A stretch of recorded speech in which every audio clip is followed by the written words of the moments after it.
የስድብ መለማመጃ አድርገዋት ቤተክርስቲያኒቱን ስም ሲሰጧት እናያለን። የድፍረት ደግሞ በእመቤታችን ላይ ይሄ እየበዛ ሄዷል። አለማወቅ አለመረዳት። ማን ነው ከናንተ ውስጥ አንድ ጓደኛችሁ ወላጅ እናትን አጣሎ ፎቶዋን መቅደድ አይደለም ማጨማደድ አይደለም ስም አጠራሯን ዝቅ አድርጎ ቢጠራ የሚታገስ ማን ነው? እሱ ካለ ልጅነቱ ያጠራጥራል። የእናት ፍቅር የሌለውም ያሰኘዋል ካለ ዝም የሚል። ለዚህም ነው ኦርቶዶክሳውያንም እናታችን ስትነካ ዝም የማይሉት። እኔና እኔን መሳዮች ለማስታመም ለማስተማር ትዕግስትን ለማዘውተር ቀስ በቀስ ብለን በሕግ እንሂድ ስንል ወጣቱ ደግሞ ትዕግስቱ ያልቅና ለምን ይላል። ለምን አልክ አንለውም። እናቱ ናታ የተገሰጸች፣ የማይደፈር ነው የተደፈረው። ስለዚህ ለዚህ ልብ አድርጎ በተለይ መልእክቴ ለሁሉም እገሌ ወገሌ ሳንል ይልቁንም ለሃይማኖት ሰዎች ለሃይማኖት መሪዎች በልዩ ልዩ መንገድ ይችን ቤተክርስቲያን የሚያቃልሉ አማኞቻችሁን ለእናታችን ለቅድስት ቤተክርስቲያን ስም የሚሰጡ አማኞቻችሁን እኛ ቅዱስ ጳውሎስ እንደነገረን በቅዱስ መጽሐፍ የተሰቀለውን ክርስቶስን እየሰበክን እኛ የምናምነውን ከመወለዳችሁ በፊት የምናመልከውን ኢትዮጵያውያን ያመለኩትን ኢየሱስ ክርስቶስን በማቃለል ሌላ ስም የሚሰጡትን አማኞቻችሁን አዲስ አማኞች ሆነው ብቅ ያሉትን ፓስተሮቻችሁንም ጭምር አስታግሱልን። በቃ በሉልን።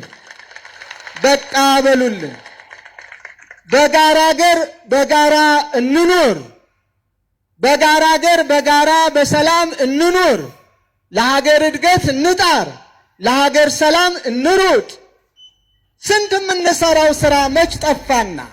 በግጭት ላይ ግጭት እንፈጥራለን። በጦርነት ላይ ጦርነት ማወጅስ ተገቢ ነው? ስንት የምንሰራው ስራ የሃይማኖት ሰዎች መች የምንሰራውን ሰራንና የስንት ንጹሐን ደም እየፈሰሰ ነው? ስንቶቹ በረሃብ አለንጋ እየተገረፉ ነው? ስንቶቹ መጠለያ አጥተው የአውሬ ቀለብ እየሆኑ ነው? ወላጆች እንዴት ነው እያለቀሱ ያሉት?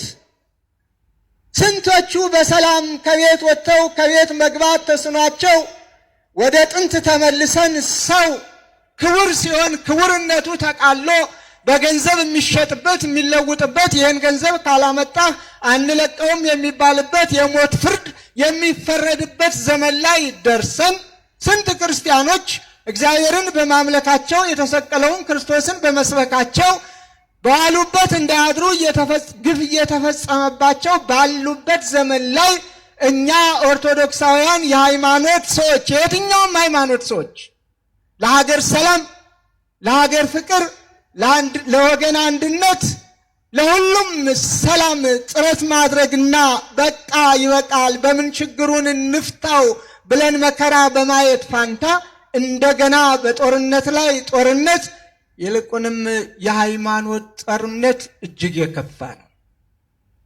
የቀረን እሱ ነው። አሁን ሌላውን አይተነዋል። የጎጡን አይተነዋል። የመንደሩን አይተነዋል።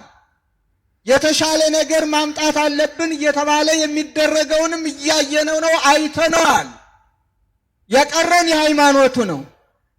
በደንባራ በቅሎ ቃጭል ተጨምሮ በእንዲህ አይነት ላይ ደግሞ ሃይማኖትን መሳሪያ አድርጎ መቅረቡ በጣም አደገኛ ስለሆነ የሃይማኖት መሪዎች የትኛውም ሁላችንም በስርዓት በሕግ በመከባበር ያንዱን ሃይማኖት አንዱ ሳይነካ ቀኖናውን፣ ስርዓቱን፣ ዶግማውን የሚያምንበትን ጠንቅቆ ለአማኞቹ ብቻ በማስተማር በነፃ ምድራችን በጋራ ሀገራችን በጋራ ልንኖር ይገባናል።